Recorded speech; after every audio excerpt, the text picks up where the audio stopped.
तो देखो, सबसे पहली चीज आज जिस चैप्टर की हम बात करने जा रहे हैं वो बहुत इंपॉर्टेंट चैप्टर है आप क्लास 9th वाले बच्चों के लिए। उतना ही इंपॉर्टेंट ये क्लास 10th में भी है और उतना ही इंपॉर्टेंट हमारी डेली लाइफ में भी है, जिसका नाम है सर्कल। अब आप एक चीज समझ ले, सर्कल होता क्या है। सर्कल कुछ नहीं होता, कुछ इस तरह का 2 डायमेंशनल फिगर अगर हमारे सामने आ जाए तो हम उसको क्या बोलते हैं? सर्कल बोलते हैं। बोलो, बोलते हैं कि नहीं बोलते हैं? अब इस सर्कल के बारे में अगर हम समझें तो सर्कल हमने बनाया कैसे है? हमने एक पॉइंट लिया है और उस पॉइंट से हमने कुछ डिस्टेंस दूर गए। एक पॉइंट से हम कुछ डिस्टेंस दूर गए। फिर से बोल रहा हूं, एक पॉइंट से हम कुछ डिस्टेंस दूर गए और उस डिस्टेंस से हमने इक्वल डिस्टेंस से बहुत सारे पॉइंट चौक से बना दिए। एक पॉइंट से कुछ डिस्टेंस दूर गए और उतने ही डिस्टेंस पर हमने बहुत सारे पॉइंट बना दिए, तो हमको क्या मिला? सर्कल। लेकिन आज से कुछ 5000 वर्ष पूर्व या 6000 वर्ष पूर्व या 1 लाख साल पहले, जब अर्ली मैन का ज़माना था, अब वो कब था वो हिस्ट्री में पढ़ लेना। लेकिन जब ज़माना ये था तो ये ज़माना ऐसा नहीं था कि भाई हमारे पास सर्कल की डिस्कवरी या व्हील की डिस्कवरी हो गई थी या सर्कल की डिस्कवरी हो गई थी। उस समय सर्कल की डिस्कवरी नहीं हुई थी। तो एक व्यक्ति बैठा हुआ था और उसने पहाड़ी पर देखा कि एक पत्थर जो कि लगभग गोल आकार का है, जो सर्कुलर है, वो लुढ़कता हुआ आगे बढ़ रहा है। वहां से लोगों के पास दिमाग आया कि हम एक परफेक्ट व्हील बनाने की कोशिश करेंगे। तो अब परफेक्ट व्हील कैसे बनाया जाए, उसकी जद्दोजहद में सब लोग लग गए। उन्होंने कहा एक काम करो, एक धागा लो। अब मैं आपको परफेक्ट व्हील बनाना समझा रहा हूं कि परफेक्ट व्हील कब बन सकता है। तो हमने ये लेंथ, जो इस लेंथ L के धागे की लेंथ है, इस धागे की जो लेंथ है उसको लिया और उससे ऐसे परफेक्ट सर्कल बनाने की कोशिश करी। तो हमने ये ऐसे कुछ इस तरह से बना। सबसे पहले तो ऐसे ही बनेगा, है ना। फिर हमने यहाँ से इसको थोड़ा ओपन किया, इसको ओपन किया, इसको ओपन किया। फिर यहाँ से हमने फिर कुछ इस तरह से बनाया। फिर हमने इसको थोड़ा सा और खींच दिया, फिर हमने बनाया। तो अब हम परफेक्ट सर्कल की ओर बढ़ गए।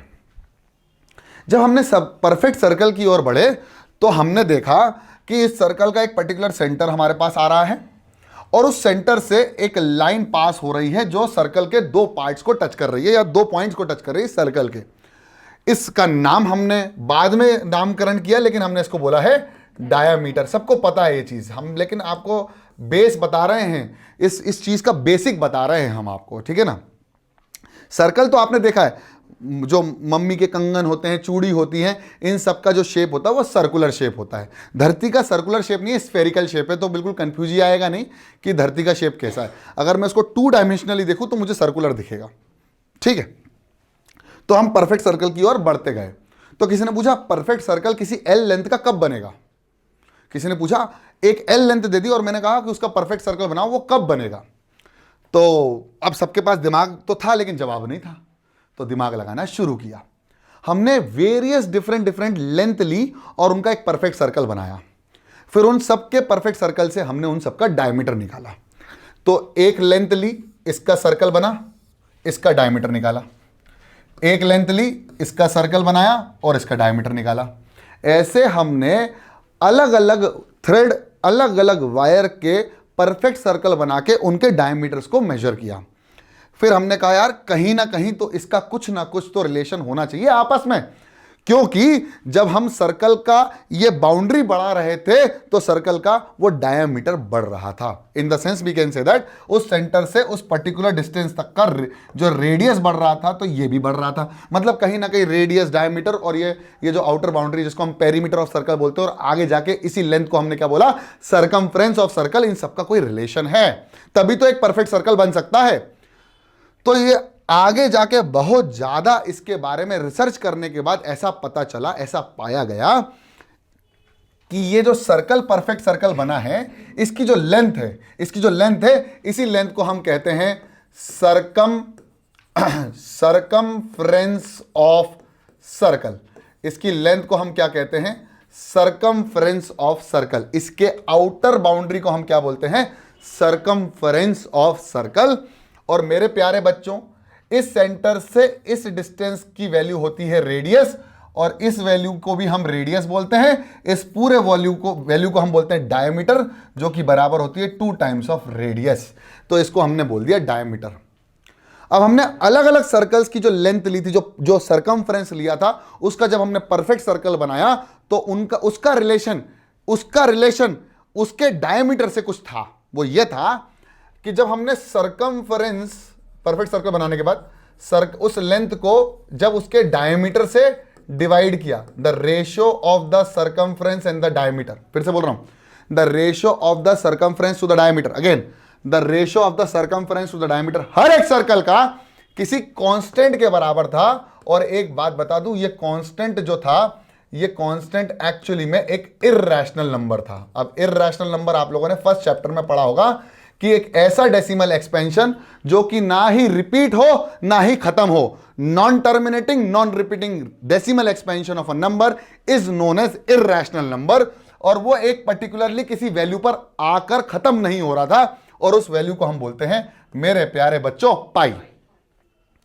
तो एक परफेक्ट सर्कल बनाने के लिए उस लेंथ का डायमीटर के साथ रेशो कितना होना चाहिए, पाई, जिसकी मैथमेटिकल लेवल पे अगर देखा जाए तो नियरली वैल्यू होती है 3.14 या 22/7 होती है। और पाई एक कांस्टेंट नंबर होता है जो कि इर्रेशनल नंबर होता है, जिसका डेसिमल एक्सपेंशन ना ही कभी खत्म होता है ना ही कभी रिपीट होता है, इसलिए इसको इर्रेशनल डेसिमल एक्सपेंशन कहते हैं।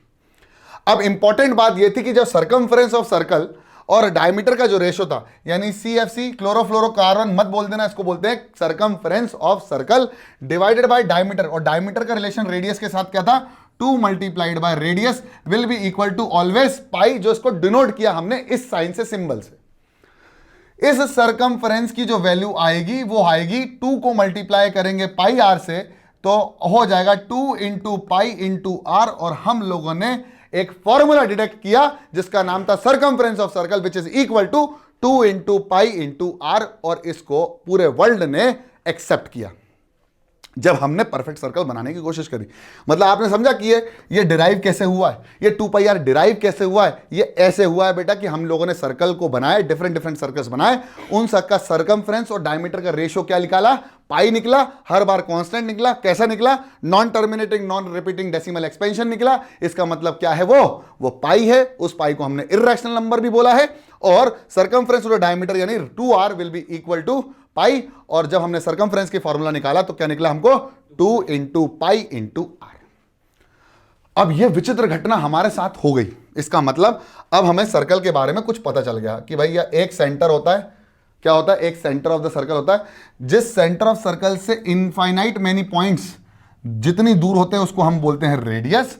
और ये जो पॉइंट्स बनते हैं उसके बाद ये जो आउटर बाउंड्री होती है इसको हम कहते हैं सर्कमफरेंस ऑफ सर्कल। क्या बोलते हैं, सर्कमफरेंस ऑफ मेरे प्यारे बच्चों के सर्कल। ठीक है, सर्कल मामा बन गए।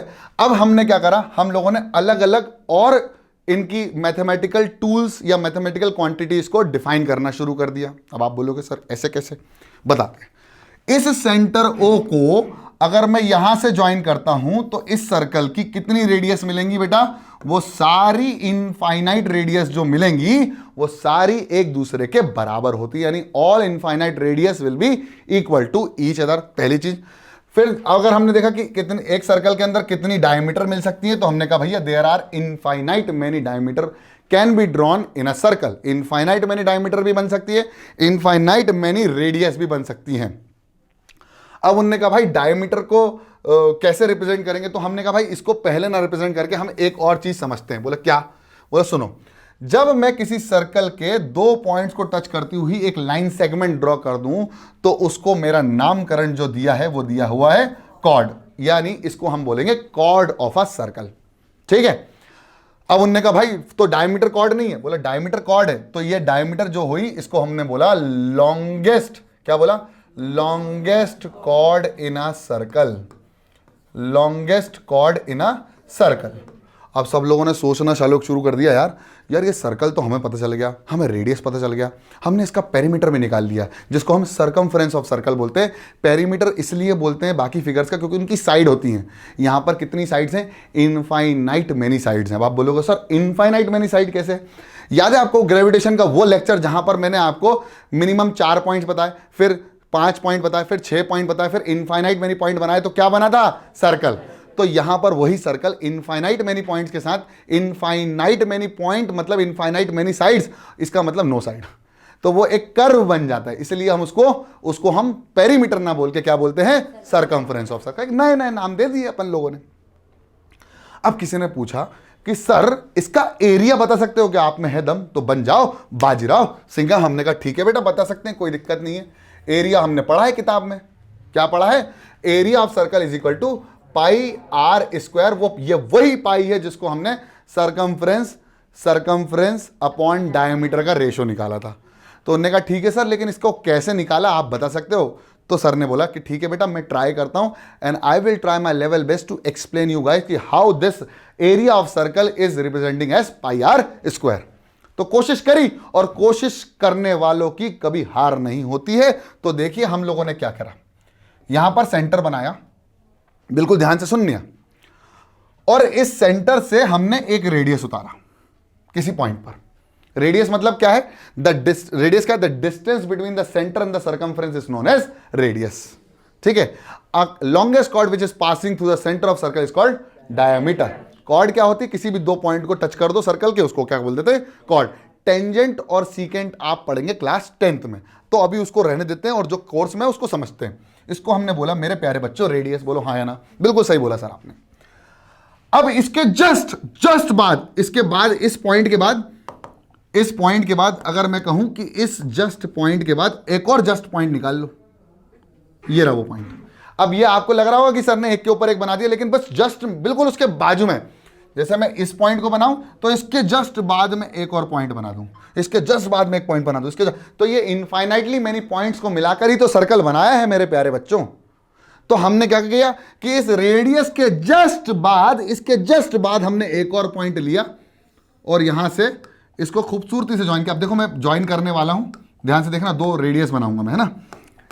तो यहां पर मैंने एक पॉइंट लिया, ये पॉइंट है वो, और इस पॉइंट से इसको ज्वाइन किया, और इसके जस्ट बाद मैंने एक और पॉइंट लिया और उसको इससे ज्वाइन कर दिया। अब आप बोलोगे सर ये तो एक ही पॉइंट दिख रहा है हमको कैमरे में। नहीं बच्चों, मैंने ये दो पॉइंट अलग अलग बनाए हैं, दो डिफरेंट पॉइंट्स हैं। ये जो मुझे मिल रहा है, ये पतला सा क्या मिल रहा है, ट्रायंगल मिल रहा है। अब आप बोलोगे सर ऐसे कैसे, बताता हूं।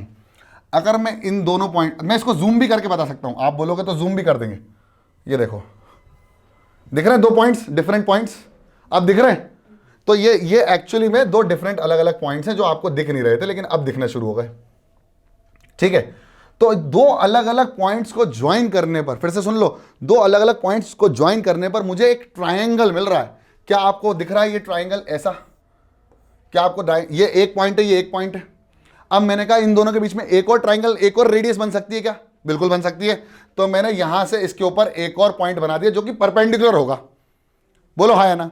तो ये ट्रायंगल का एरिया क्या होगा जरा बताओ। अगर इस लेंथ को मैं x मान लेता हूं या x1 मान लेता हूं, इसका एरिया कितना होगा, इसका एरिया होगा, एरिया ऑफ छोटा सा ट्राइंगल, एरिया ऑफ छोटा सा triangle will be equal to half base कितना है x1, और हाइट कितनी है मेरे प्यारे बच्चों, r रेडियस के बराबर।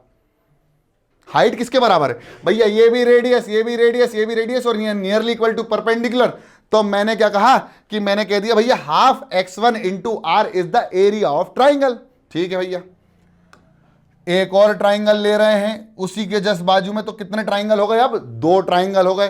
तो एक ट्राइंगल का एरिया आया हाफ x1 इंटू आर, तो दूसरे का भी कितना आएगा मेरे प्यारे बच्चों, half into x2 into are. बहुत छोटे छोटे ले रहा हूं, बहुत छोटे छोटे ट्राइंगलों में जब इस पूरे सर्कल को डिवाइड किया तो मुझे जो एरिया मिला है, वो मिला है area of the whole circle.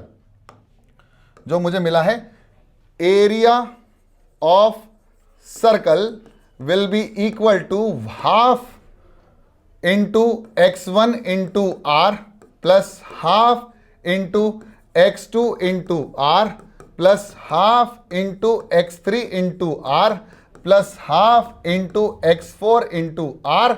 ऐसे मैंने कितने पॉइंट लिए होंगे, इनफाइनाइटली। तो मैं इसको आगे बढ़ाते जा रहा हूं और बोल रहा हूं half into xn into r. बोलो हाँ या ना, बहुत सारे लिए।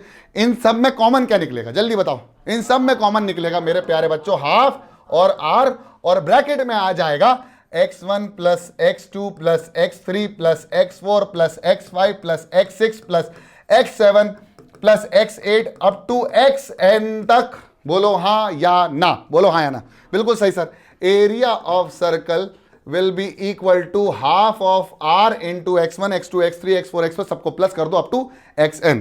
मतलब मुझे ये साइड ये साइड ये साइड ये साइड ये साइड ये साइड ये साइड ये साइड ये साइड सबको प्लस करके, इन सबको प्लस करने पर क्या आ रहा है, इन सबको प्लस करने पर आ रहा है 2 into pi into r. Yes और नो? सरकमफ्रेंस के बराबर आ रहा है।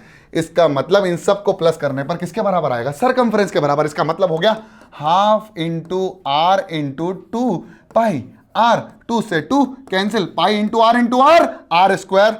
Area of circle is equal to pi are square. ऐसे प्रूफ हुआ। समझ में आया कि नहीं आया? सबको सबको आया? ये दिमाग में बिठा लो कि ये जो हमने प्रूफ किया है वो बहुत नॉर्मल लेवल पे एल्जेब्रिकली प्रूफ किया है। इसको बड़े स्तर पर इंटीग्रेशन के माध्यम से प्रूफ किया गया था हमारे साइंटिस्टों के द्वारा, मैथमेटिशियंस के द्वारा। मैंने आपको एल्जेब्रा किसे समझाया है, आई होप आपको समझ में आ गया होगा। इसका मतलब क्या हुआ? Area of circle is equal to pi are square और circumference of circle is equal to 2 pi r and these are the two physical quantities of a circle। इसका मतलब ये हुआ कि हमें सर्कल की दो चीजें समझ में आ गई, एक तो आउटर बाउंड्री और उसके अंदर कितना वो एरिया घेर रहा है, ये समझ में आ गया। इसके बाद अब आपके लिए सर्कल को समझना और आसान हो जाएगा। आप बोलोगे कैसे? बताते। सर्कल के और भी हिस्से थे बेटा, सर्कल को ऐसे खत्म की नुक्ती में थोड़ी कर दिया। देखिए ये पॉइंट क्या है, हमने मान लिया ये सेंटर है और हमने एक सर्कल ड्रॉ करा, ठीक है। जब हमने कॉर्ड ड्रॉ करी तो हमको ये जो एरिया मिला है बेटा, ये जो एरिया मिला है इसको हम बोलते हैं सेगमेंट। क्या बोलते हैं? सेगमेंट, ठीक है, इसको हम बोलते हैं सेगमेंट। फिर हमने एक और सर्कल ड्रॉ किया और हमने दो रेडियस को ज्वाइन किया, इसको हम बोलते हैं angle subtended by the centre, या मैं कहूं angle subtended on the centre. इसको हम बोलते हैं angle subtended on the centre of a circle. क्या बोलते हैं? Angle subtended on the circle, on the centre of the circle. इस पूरे एरिया को हम बोलते हैं सेक्टर। इस सेक्टर की कहानी समझाता हूं, समझने में आसान होगी। इस सेक्टर की कहानी समझा दूंगा, गारंटी दे रहा हूं। ऐसा समझाया कभी किसी ने नहीं होगा तुम्हारे टीचर्स ने। समझाऊं सेक्टर? समझाता हूं। मान लो ये भोपाल रेलवे स्टेशन है, मान लो क्या है ये? Bhopal railway station. चलो एक काम करते हैं, ये दिल्ली का हजरत निजामुद्दीन रेलवे स्टेशन है। अभी ज़्यादा समझ में आएगा। बोले बताओ कैसे? बताऊंगा, अभी समझ में आ जाएगा। अब मैंने कहा कि यहां पर एक भी पब्लिक नहीं रहती है। क्या? एक भी पब्लिक नहीं रहती है, एक भी नहीं रहता, कोई भी नहीं रहता। सडनली कुछ बंच ऑफ पीपल आते हैं और रेलवे स्टेशन को देखते हैं और कहते यार वाह बहुत बढ़िया यार, रेलवे स्टेशन है, यहाँ तो ट्रेन आती ही जाती हैं, ट्रांसपोर्ट फैसिलिटीज़ हैं, बहुत बढ़िया। तो जहाँ ट्रांसपोर्ट फैसिलिटीज़ होती हैं वहाँ लोग रहना शुरू कर देते हैं। बोलो हाँ या ना? करते हैं कि नहीं करते हैं? बिल्कुल कर देते हैं। तो लोग रेलवे स्टेशन में रहना शुरू हो गए। ये लोग हैं, ये लोग हैं, है ना। अब मुझे ये बताओ, और लोग आ रहे हैं, तो अब और लोग इनके पीछे रहेंगे या इनके आगे रहेंगे? इस साइड, जल्दी बताओ। अरे भैया ये रेलवे स्टेशन है तो रेलवे स्टेशन के उस साइड भी इलाका भर जाएगा। बोलो हाँ या ना?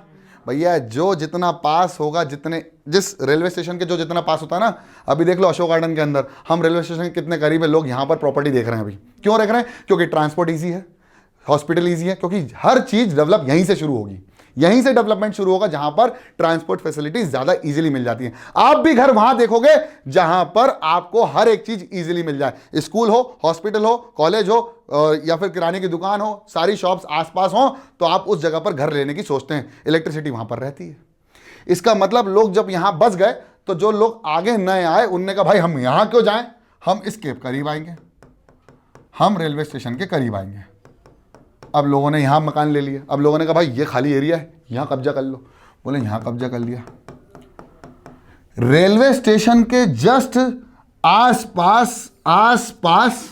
आसपास ही लोग रहते हैं और दिल्ली में इसी को बोलते हैं सेक्टर। आपने सुना होगा sector 1, sector 2, sector 36, sector 39, sector 39, अभी सेक्टर 92 हरियाणा तक पहुंच चुके हैं। इसका मतलब यह है कि अब उस रेलवे स्टेशन से और दूर जा रहे हैं, और दूर जा रहे हैं, इसको हमने बोला सेक्टर। रेलवे स्टेशन से और दूर जा रहे हैं, इसको हमने क्या बोला? सेक्टर। जो लोग आसपास रहते हैं वो सेक्टर के वो कोशिश करते हैं कि उस रेलवे स्टेशन के आसपास रह लें। सेक्टर, इसी शब्द को हमने यहीं से ग्रैब किया है, हालांकि इसके इन्वेंशन से कोई मतलब नहीं है, लेकिन मैं समझाना यह चाहता था कि what is sector. Sector is nothing but जब तू रेडियस को सेंटर से जोड़ दो, वो सेंटर कौन था उस केस में? Railway station. इस केस में इसमें क्या है? ये रेलवे स्टेशन। तो इसके एरिया को मैं क्या बोलूंगा? सेक्टर। तो इसको छोटा सेक्टर बोलूंगा, इसलिए इसको बोल दूंगा माइनर, और ऊपर वाला बड़ा एरिया है तो इसको हम बोलेंगे मेजर सेक्टर। बोलो हाँ। ऐसे ही इसके पहले जो मैंने पढ़ाया था सेगमेंट के केस में, ये माइनर सेगमेंट है, तो ये जो बची हुई है वो क्या है? Major segment. मेरी बात समझ में आई? इसके बाद 2 से 3 चीजें और समझानी, इसके बाद हम बात करेंगे। सबसे पहली चीज जिसका नाम है थ्योरम नंबर 1, और थ्योरम नंबर 1 से लेकर थ्योरम नंबर 4 तक आज मैं एक्सप्लेन कर दूंगा आप लोगों को, लेकिन थोड़ा सा बने रहना पड़ेगा, पकड़ के रखना पड़ेगा चैप्टर को, पकड़ के रखना पड़ेगा सर्कल को, तब जाके तुम उस सर्कल के अंदर बैठ पाओगे और उस सर्कल को एंजॉय कर पाओगे, नहीं तो परेशान हो जाओगे, नींद आती रहेगी। ठीक है ना? तो आगे समझते हैं। और अब जो मैं बताने वाला हूं वो बहुत इंपॉर्टेंट है। बोलोगे सर क्या? मैं बताता हूं। आपने देखा टायर जो होता है वो सर्कुलर होता है। अब टेंजेंट जो मैं बता रहा था ना कि क्लास 10th में, उसका थोड़ा सा मैं ओवरव्यू आप लोगों को टेंजेंट का दे देता हूं। वो टेंजेंट ये है कि कीचड़ जो होती है ना, कीचड़ जब ये टायर घूमता है तो कीचड़ उछलती है।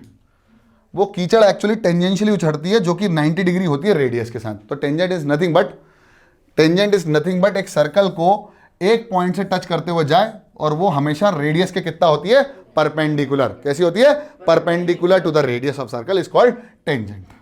तो टेंजेंट का मतलब कुछ नहीं है, एक ऐसी लाइन जो सर्कल के किसी एक पॉइंट को टच कर जाए। ये एक पॉइंट है सर्कल का, इसको टच करती हुई चली जाए तो उसको क्या बोलूंगा मैं? टेंजेंट। एक लाइन जो कि सर्कल के किसी एक पॉइंट को टच करके चले जाए उसको मैं क्या बोलूंगा? Tangent of a circle. बोलो हाँ या ना? बहुत सही। ठीक है। अब इसके बाद एक और है सीकेंट। इसी सर्कल की बात करें तो इस सर्कल को 2 पॉइंट से टच करते हुए जाए। एक्सटर्नल पॉइंट को बनाओ और वो 2 पॉइंट को टच करते हुए जाए। एक एक्सटर्नल पॉइंट से 2 पॉइंट को टच करते हुए, चीरते हुए निकल जाए, इसको हम बोलते हैं सीकेंट। क्या बोलते हैं? सीकेंट। एक्सटर्नल लाइन जो कि सर्कल को 2 पार्ट्स में टच करते जाए उसको बोलते हैं सीकेंट। एक पॉइंट को टच करते हो क्या बोलते हैं? टेंजेंट। ठीक है, इतना क्लियर हो गया। अब बात करते हैं कोर्स की। कोर्स में सबसे पहली चीज क्या है? सबसे पहली चीज है आपके सामने थ्योरम नंबर 1, और उसके सामने मैं लेके आ गया। अरे इंट्रोडक्शन तो दे दिया। पहली theorem, theory number 1, that is 10.1। Theorem को बहुत अच्छे से पढ़ना, बिल्कुल इजीली समझ में आ जाएगा। बोल रहा भैया इक्वल कॉर्ड्स हैं, मतलब सर्कल बनाया और उस सर्कल के अंदर कितनी कॉर्ड्स हैं? 2 कॉर्ड्स हैं जो कि इक्वल हैं। तो ये मेरे पास सेंटर है, तो मैं इसको सेंटर ओ के नाम से दे देता हूँ। ठीक है, कोई रीजॉइन तो नहीं करना? हाँ बेटा रीजॉइन कर लो फटाफट, तब फिर अपन इनको स्टार्ट करेंगे जल्दी फटाफट। तो देखो क्या है सबसे पहली चीज क्या है कि equal chords of a circle subtend equal angle at the centre of the circle. Equal angle at the centre of the circle, इसका मतलब यह है कि अगर मैं 2 कॉर्ड बनाता हूं, मैं 2 अलग अलग भिन्न भिन्न कॉर्ड बनाता हूं जो कि इक्वल होंगी, तो एक कॉर्ड तो ये है और एक कॉर्ड ये है, और ये दोनों कॉर्ड कैसी हैं? बराबर है। मतलब कॉर्ड का नाम दे देते हैं, एक काम करते हैं, तो इस कॉर्ड का नामकरण किया ए बी और इस कॉर्ड का नाम किया सी डी। कॉर्ड क्या होती है तो पता है ना? सर्कल के पेरीमीटर को 2 पार्ट्स में टच करती है। कितने? 2 पार्ट में टच करती है, उसको हम क्या बोलते हैं? कॉर्ड। ठीक है, ये दोनों कॉर्ड बराबर है। गिवन है कि ए बी किसके बराबर है मेरे प्यारे बच्चों? सी डी के बराबर है। तो आपसे पूछा जा रहा है ये दोनों कॉर्ड जो सेंटर पे एंगल बनाएगी, ये वाला एंगल और ये वाला जो एंगल है, ये दोनों एंगल क्या होंगे? बराबर। इन दोनों का एंगलों का नामकरण कर देते हैं, एंगल 1 और एंगल 2। तो आपको यह सिद्ध करना है कि angle A O B will be equal to angle C O D, या मैं कहूं एंगल 1 बराबर एंगल 2 इज टू प्रूफ। हमको यह प्रूफ करना है। ठीक है ना? वो कह रहा है equal chords of a circle subtend equal angle at the centre, और दिस इज गिवन। ये हमारे पास क्या था? पहले से ही मौजूद था, गिवन था। ये हमको 2 प्रूफ करना है। अब यहां से हम प्रूफ स्टार्ट करेंगे, लेकिन उसके पहले आपको 2 से 3 बातों का ध्यान रखना है विशेष रूप से। यहां पर आपको सबसे पहली चीज जो करनी है, जो सबसे पहली चीज ये करनी है वो यह करनी है कि आपको क्या याद करना है? वही है घर पे। हाँ। सबसे पहली चीज क्या करनी है, इंपॉर्टेंट बात यह है कि हमको करना है यहां पर ट्राइंगल्स की कॉन्ग्रुएंसी। क्या करनी है? ट्राइंगल्स की कॉन्ग्रुएंसी। अगर आपने ट्राइंगल की कॉन्ग्रुएंसी समझ ली तो गारंटी दे रहा हूं कि इस पूरे चैप्टर में आपको इत्तू सी भी प्रॉब्लम नहीं होगी, इत्तू सी भी प्रॉब्लम नहीं होगी, ये गारंटी दे रहा हूं मैं। ट्राइंगल्स की कॉन्ग्रुएंसी करनी है, ठीक है ना? समझ में आया?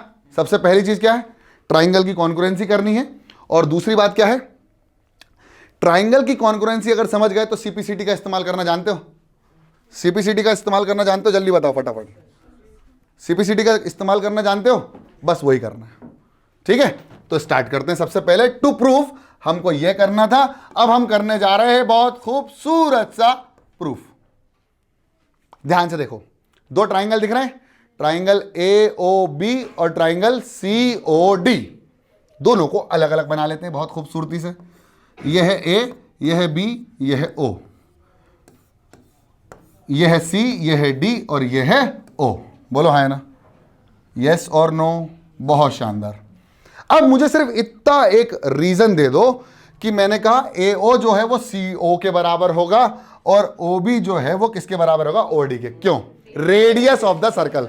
मैंने कहा सारी रेडियस बराबर होती हैं, तो ये भी रेडियस, ये भी रेडियस, ये भी रेडियस, तू भी रेडियस, मैं भी रेडियस, हम सब रेडियस है। AO भी रेडियस, OB भी रेडियस, OC भी रेडियस, OD भी रेडियस, ठीक है? और PD जो है वो रेडियस नहीं, पुनीत दुबे हैं। चलिए आगे बढ़ते हैं और अब बात करते हैं। अरे बिल्कुल यहां से, अभी बिल्कुल भटकना मत, भटकना नहीं है, बिल्कुल समझ लो पहले क्या समझा रहा हूं। अगर ये दोनों रेडियस है, मतलब इन ट्राइंगल की बात करें, in triangle AOB and triangle COD, इन दोनों की बात करें तो ये बताओ AO किसके बराबर होगा? सर CO के बराबर। और OB किसके बराबर होगा मेरे प्यारे बच्चों? OD के बराबर हो जाएगा। मतलब दो चीजें बराबर हो गई। और एक बात बताओ, ये तो दोनों बराबर थे ही ना, गिवन था ना, AB will be equal to CD या AB is equal to CD, तो AB is equal to CD। तो ये हो गई दोनों रेडियस, चारों रेडियस, और ये मेरे प्यारे बच्चों कॉर्ड्स बराबर थी और ये क्या था बेटा? गिवन। तो कौन सी कॉन्ग्रुएंसी लगेगी? Side side side congruency. तो bye SSS congruency we can say that these two triangle, that is triangle AOB is congruent to triangle COD। अब इनके corresponding part of congruent triangle बराबर हो जाएंगे। देयरफॉर एंगल 1 बराबर angle 2, angle AOB बराबर angle COD bye CPCT और खूबसूरत corresponding part of congruent triangle. और इसी के साथ ये हो जाता है समाप्त, पहला थ्योरम खत्म। दूसरा थ्योरम इसका जस्ट कन्वर्स है, जस्ट उल्टा। क्या उल्टा है भाई साहब ये बताओ? If angle subtended by the chords are equal, तो आप बोल दो कॉर्ड्स आर इक्वल। अगर एंगल सबटेंड जो कॉर्ड कर रही है वो बराबर हैं सेंटर पर, तो वो दोनों कॉर्ड जो हैं वो दोनों भी बराबर होंगी। तो बस कुछ नहीं, सेम डायग्राम आपको चेपना है यहां पर भी, सेम डायग्राम, चिंता करने की कोई बात नहीं है। यहां पर हमको एक कॉर्ड बनानी है ये और एक कॉर्ड बनानी है। अब गिवन ये नहीं है, गिवन ये नहीं है, बिल्कुल ध्यान से देखना। ये दोनों कॉर्ड बराबर हैं और ये इसको ज्वाइन किया इससे, ये करा इससे, और ये दोनों एंगल बराबर हैं, तो इसका नाम किया AB is the chord and CD is a chord with centre O and angle subtended at the centre by both the chords are equal. Therefore it is given that circle centre O, हम ये लिखेंगे circle with centre O, two chords AB and CD, और AB और CD में angle AOB is equal to angle COD, ये दोनों बराबर हैं। तो आपका मन करे तो इसको नामकरण कर दो, लेकिन हमने नाम ऑलरेडी दे चुका है, अब काम की बारी है। तो समझ लो काम क्या है। काम यह है कि हमें टू प्रूव ये करना है कि दोनों कॉर्ड्स बराबर हैं। इसका मतलब हमको टू प्रूव ये करना है कि AB किसके बराबर हो जाएगा मेरे प्यारे मित्रों? CD के बराबर हो जाएगा। तो भाइयों बहनों अब समझो कैसे करना है, कुछ नहीं, कोई कंस्ट्रक्शन नहीं, कुछ नहीं, बस ये समझ लो कि हमको प्रूफ कैसे करना है, दोनों ट्राइंगल को फिर से उठाना है। अब बस एक ही चीज में चेंजेस आ जाएंगे, जहां एस एस एस लग रही थी अब वहां लग जाएगा एस ए एस। बहुत शानदार। तो नाउ नहीं, in triangle A O B and triangle C O D, तो हम बोलेंगे कि ए ओ जो है वो ओ सी के बराबर है, और जो एंगल ए ओ बी है वो एंगल सी ओ डी के बराबर है, और जो ओ बी है वो ओ डी के बराबर है। ये हमारा रेडियस है, ये हमारा गिवन है, और ये भी हमारा रेडियस है। तो बाय साइड एंगल साइड, तो बाय साइड एंगल साइड मैं कह सकता हूं by S A S congruency, we can say that these two triangle, that is triangle AOB is congruent to triangle COD, therefore we can say that AB will be barabar to CD by CPCT, corresponding part of congruent triangle। हो गया आसान। अगला theorem भी बहुत आसान है, ये बहुत इंपॉर्टेंट है और सबसे ज्यादा इस्तेमाल यही किया जाता है। इसमें कंस्ट्रक्शन भी होता है। The perpendicular from the centre to a chord will bisect the chord. The perpendicular from the centre to a chord bisects the chord. इसको समझना जरूरी है। तो पहले डायग्राम बना लो, क्योंकि डायग्राम थोड़ा सा टिपिकल हो सकता है, डिफिकल्ट नहीं है। तो यहां पर हमको बनाना है कॉर्ड, बहुत शानदार सी। तो हम बना देंगे दूसरे कलर में, रेड कलर में कॉर्ड बना देंगे। ये हमने कॉर्ड बना दी, ठीक है। और ये कॉर्ड हमने जब बनाई तो इसका नामकरण किया ए और बी। और हमको क्या कहा गया है कि ये सेंटर से अगर मैं एक कॉर्ड के परपेंडिकुलर ड्रॉ करूं, मतलब ये ओ एम को मैं परपेंडिकुलर ड्रॉप कर दूं। परपेंडिकुलर का मतलब होता है ये 90, ये भी 90। बोलो हाँ, बोलो हाँ या ना। बहुत शानदार। तो अगर ये दोनों परपेंडिकुलर हैं, इसका मतलब ये है कि ओ, ये जो बोल रहा है वो इसको बाइसेक्ट करेगा। इसका मतलब ए एम किसके बराबर होगा, बी एम के बराबर है। ये प्रूफ करना बहुत शानदार। अब समझ लो कैसे। तो यहां पर हम लिखेंगे गिवन। तो गिवन में हमको यह करना है मेरे प्यारे बच्चों कि सबसे पहले तो गिवन क्या है, सर्कल विथ सेंटर ओ। लिखो, बस इसको ऐसे लिखना है, दिमाग में भी लिख लो, सर्कल विथ सेंटर। लिखना नहीं है, मतलब दिमाग में लिखना है, विथ सेंटर ओ, ठीक है। मेरे को पता था कि मैंने बोल दिया तो लिखना शुरू हो जाएंगे लोग। सर्कल विथ सेंटर ओ, अभी समझने की बात है, फिर खुद से लिखना अभी समय दूंगा मैं आप लोगों को, बहुत समय मिलेगा आपको, ठीक है, बहुत जगह है। हाँ ठीक है, ठीक है। तो centre with circle O, sorry circle with centre O, और यहां पर A B is the chord, A B is the chord, और कॉर्ड के साथ साथ O M is perpendicular to A B, yes और नो। इसका मतलब angle A M O is equal to angle B M O is equal to 90 degree. बहुत शानदार। तो ये हमें गिवन था, तो हमने गिवन लिख दिया बहुत खूबसूरती से। अब हम बात करने वाले टू प्रूफ। तो टू प्रूव हमको यह करना है मेरे प्यारे बच्चों कि हमको ये प्रूव करना है ए एम किसके बराबर होगा, बी एम के। तो करना है A M will be equal to, बहुत खूबसूरत सा बी एम। चलो देखते हैं, कंस्ट्रक्शन कर दो, ज्वाइन कर दो। किस किस को ज्वाइन करना है, मुझे मत ज्वाइन करना। हाँ, तो हमको करना है join O A and O B, बस ज्वाइन कर दो। तो कर देते हैं। कंस्ट्रक्शन को डॉटेड लाइन से बनाना है बहुत खूबसूरती से। देखो, ये कंस्ट्रक्शन हमने कर दिया और हमने ज्वाइन कर दिया ओ ए और ओ बी को ज्वाइन कर दिया, और ये दोनों खूबसूरती सी रेडियस हो जाती हैं।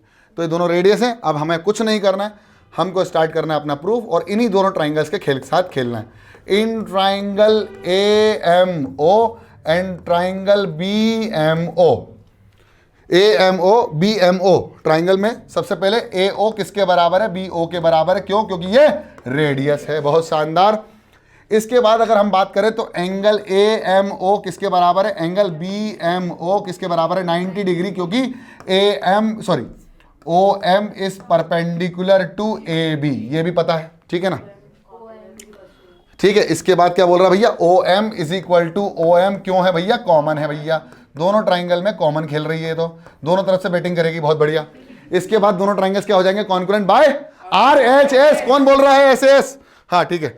तो यहां हम बात करेंगे दोनों ट्राइंगल्स कैसे हो जाएंगे, आर एच एस से, तो by R H S congruency, by R H S congruency two triangles, that is the triangles, that is triangle AMO is congruent to triangle BMO। अगर ये दोनों कॉन्ग्रुएंट होगा इसका मतलब इनके corresponding part of congruent triangles भी equal हो जाएंगे। तो करस्पॉन्डिंग पार्ट क्या है, ए एम किसके बराबर हो जाएगा, बी एम के बराबर, और ये हो गया हैंस प्रूव्ड मुर्गी वाला, हैंस प्रूव्ड। बहुत बढ़िया। और हमने कर दिया the perpendicular from the centre to a chord will bisect the chord. ये बहुत इजी थ्योरम, हमने बहुत आसानी से, चुटकी में चुटकी से प्यार हो जाए, इस थ्योरम को जल्दी से सॉल्व हो जाए, ऐसे ही होता है हमारे साथ। अगला क्वेश्चन है, अगली भी एक थ्योरम है जिसमें 10.4 इसकी कन्वर्स है। अगर हमने परपेंडिकुलर ड्रॉ किया था तो अब हमें परपेंडिकुलर ड्रॉ नहीं करना है। अब वो कह रहा है the line drawn through the centre to a circle bisect the chord. अगर एक लाइन सेंटर से कॉर्ड पे गई, जो कॉर्ड को क्या कर रही है, 2 इक्वल पार्ट्स में डिवाइड कर रही है, तो वो बोल दो कि वो परपेंडिकुलर होगा। थोड़ा सा टिपिकल है लेकिन डिफिकल्ट नहीं है। मेरे ख्याल से ये आखिरी थ्योरम होगी हमारे इस लेक्चर की, तो बिल्कुल ध्यान से समझ लेना, और सारी थ्योरम आई होप आपको समझ में आती चली गई होंगी। तो सबसे पहले तो हमारे पास ये सर्कल है, बहुत बढ़िया था, ठीक है। अब हमने एक कॉर्ड बनाई है, तो हम कॉर्ड बना देते हैं यहाँ पर, और इसका नामकरण कर देते हैं ए और बी, बहुत बढ़िया। अब यहाँ पर हमने एक लाइन उतारी है जो कि इसको इक्वल पार्ट्स में डिवाइड कर रही है, तो हमने कर दिया इक्वल पार्ट्स में डिवाइड, और ये ओ एम है जो ए बी पर उतरा। अब वो कैसे उतरा, परपेंडिकुलर, ये प्रूफ करना है, ठीक है। तो हमें गिवन क्या क्या है, circle with centre O, given circle with centre O, circle with centre O, ठीक है, बहुत बढ़िया। अब ये गिवन है कि ओ एम तो उतरी, लेकिन A M is equal to B M, ये भी गिवन है। तो ए एम किसके बराबर है मेरे प्यारे बच्चों, बी एम के बराबर है, बहुत बढ़िया। अब हमें क्या करना है, टू प्रूफ करना है। टू प्रूफ यह करना है कि angle A M O is equal to angle B M O is equal to 90 degree. इसका मतलब ये परपेंडिकुलर होगा। It means that A M will B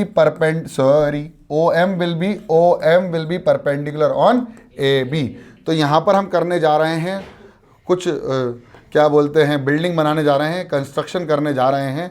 वो कंस्ट्रक्शन है, ज्वाइन कर दो ओ ए एंड ओ बी को ज्वाइन कर दिया, तो कर दो सर, ज्वाइनिंग हो जाएगी। ज्वाइनिंग लेटर हाथ में दे देना और बढ़िया मज़ा आ जाएगा। ये देखो 1 और ये देखो 2, ये दोनों ज्वाइन होगा। दोनों गनीमत है, किस्मत से दोनों रेडियस निकली, तो बस ख़त्म हो गया।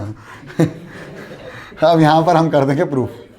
अरे बिल्कुल बता, हल्का हल्का हो जाएगा प्रूफ, बिल्कुल हल्का हल्का, बिल्कुल एकदम मध्यम मध्यम, धीरे चलो रे बाबू जी। देखो in triangle A M O and triangle B M O कैसे कैसे बराबर होएगा। तो सबसे पहले तो हमको पता है कि ओ ए जो है वो बी ओ के बराबर है, क्योंकि ये दोनों ही खूबसूरत सी बहनें हैं, वो भी कॉन्करेंट बहनें, ट्विंस, रेडियस, ठीक है। और हमको ये भी पता है कि ए एम जो है वो बी एम के बराबर है, बी एम डब्ल्यू के बराबर है, क्योंकि ये गिवन किया हुआ है, ठीक है, ये बाइसेक्ट कर रहा है।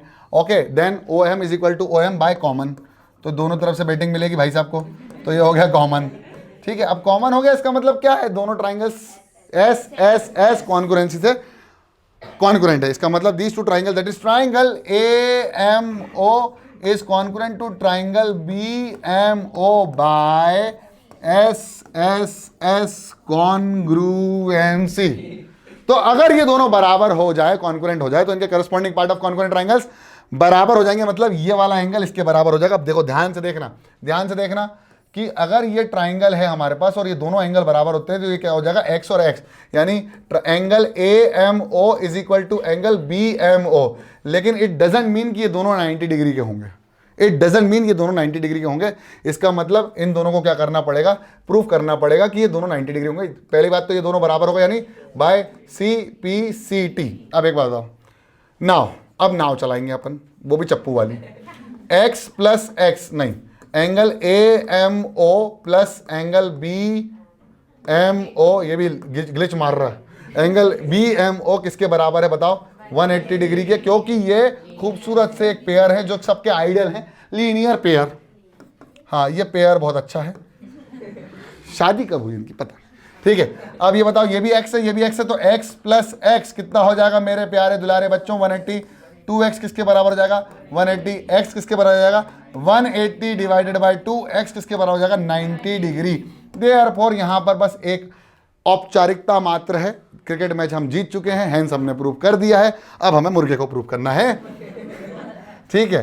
तो therefore A M O is equal to angle B M O is equal to X is equal to 90 degree, therefore O M is perpendicular on A B, hence मुर्गी वाला प्रूफ।